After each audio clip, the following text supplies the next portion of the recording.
Hello and welcome back to Project Spark, and welcome back to Let's Build a World. I am the ConflictNerd, and today we're here at the little passageway that leads to the docks from the village, or to the village from the docks, whatever way you want to put it, I suppose. And we've got rid of the trees that were originally here, and I've decided to turn this into a large, cavernous, tunnely thing, because we sort of need to.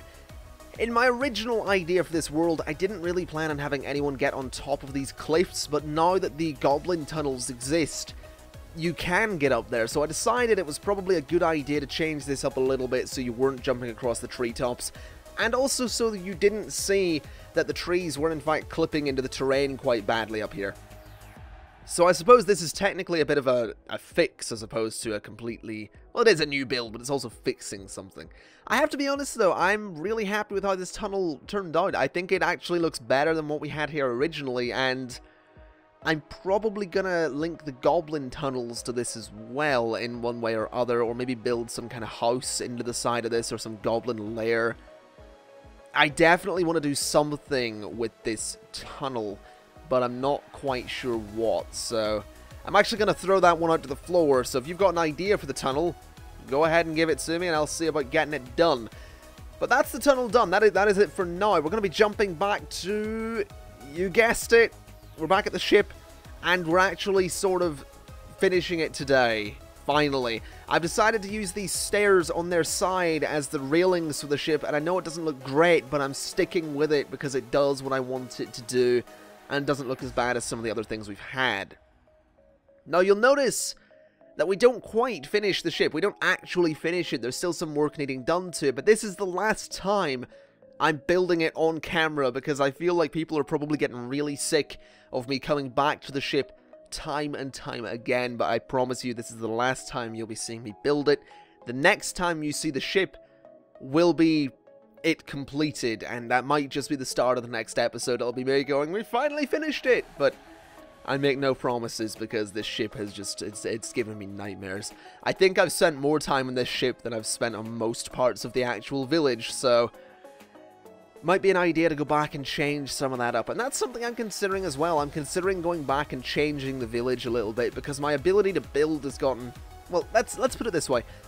After playing community maps and sort of toying around with Project Spark in my free time, I feel like I'm a bit of a better builder than I was when I started this world. And it's sort of... It sucks for me knowing I can build a little bit better and I'm sort of still sticking with the old builds I did.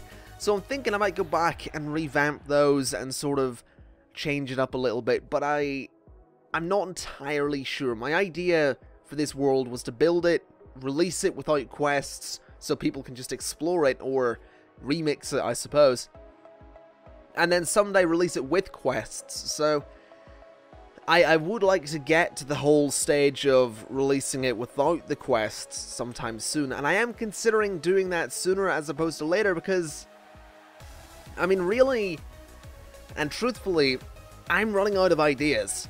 I really am becoming lost for ideas for what to build in this world. I think we're getting to a point where it is just complete. There really isn't much else that I can add here. I don't really have the space for it. And I think if I keep going, I'm going to get to a point where the world is cluttered and there's just too much going on. So I don't really want that to happen.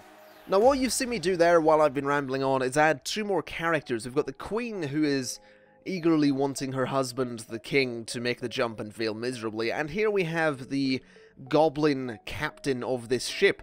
And you'll notice he's actually yellow as opposed to the other goblins in the area, which are green. Now, the reason for that is I've sort of developed a little bit more of a story for this world, and I'm developing that as I go along, and I've sort of talked about it here and there.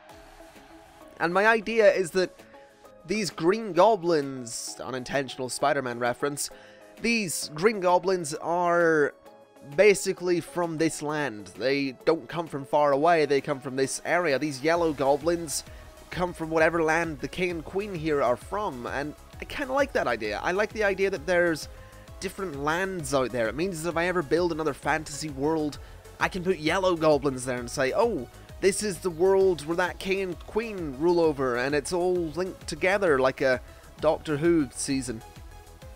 But I just like the idea that I can do little things like that, and someday, when I learn how to code, I can tie it all together and actually deliver a story and give you some more information on where all these characters are from, what they're doing, where they're going, what they're gonna be doing. I really want to flesh out this world and make it almost an RPG, and hopefully someday I can do that, and well, that's me being ambitious. Anyway, we're gonna jump in here and have a little bit of a look around. This isn't the end of the video, don't worry, but we're just having a little bit of a look at the cave here, making sure it all looks good. And we're coming down to the docks as well, and the stairs here that lead out to the actual pier, I suppose, they still need fixed. I haven't done that yet. There's so many little things in this world that I want to tweak. But here we are, just making sure all the dialogue works. It, of course, works with the king. He hasn't been tweaked at all. And if we go ahead and jump over to the ship, we can actually see that the queen's dialogue is working as well. There we go. And, of course, the goblin captain dialogue should be working as well. There it is as well, yeah. And it's nice to see that these things are, in fact, working. And I can do little basic things like that. And I mean, that's progress. That's what I'm talking about when I say I'm better at Project Spark than I was when I started this world. So, part of me is wanting to go back and tweak things a little bit, but we'll see about that. Now, this bell was an interesting one. This is probably my next challenge in terms of code, because I do manage to get it to play sound, and we're going to be doing that in just a second. I do manage to get it to actually play sound. I couldn't quite work out why it wouldn't play any louder than it did. It was really, really quiet, and I don't think you'll actually hear it in the video, but I do get the code right, and it does play the sound. It's really weird. It is really weird, and it's something I'm trying to figure out, because I have played a couple of worlds where there are bells that make really loud noises, so hopefully I can get that sorted, and hopefully I can make that work, but you know, maybe someday.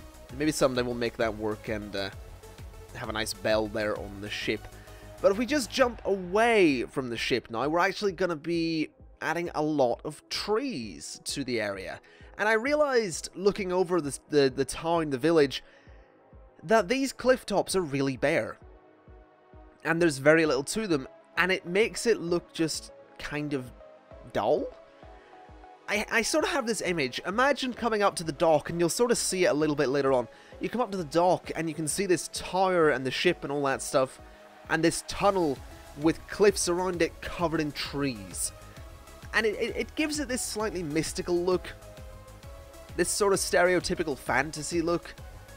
Just this look that I really enjoy, basically. And I am really happy with how it turned out. Adding all these trees just...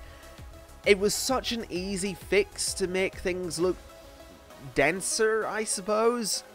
And I am genuinely really happy with how this turned out. And I think I'm going to have to put some stuff up in these trees. I think I'm going to put more goblins up here. I might even build a goblin camp. I don't know. I've got some ideas floating about for other things I could build. But when it comes to actually contributing to the world in a meaningful way at this point, I think we're more or less done with the build. We've got most of the houses that we're going to need. I think I'm talking myself into circles here, and I do apologize for that, but I think we have got to a point where we are more or less done with the village. It sort of just comes down to final decorations, maybe final small additions, a little bit of code here and there, and then that'll be it. So I think this is going to be your last chance to leave any suggestions for the world, because the next episode is going to be the last one for building. It's going to be the last time we actually come in here to build the world, other than, you know, some basic fixes here and there. So yes, any suggestions you have for the world, leave them in the comments section on this video. It is your last chance to do so. The next episode shall be the final building one, and that will be followed by an episode or a video announcing that the world is now downloadable without any quests.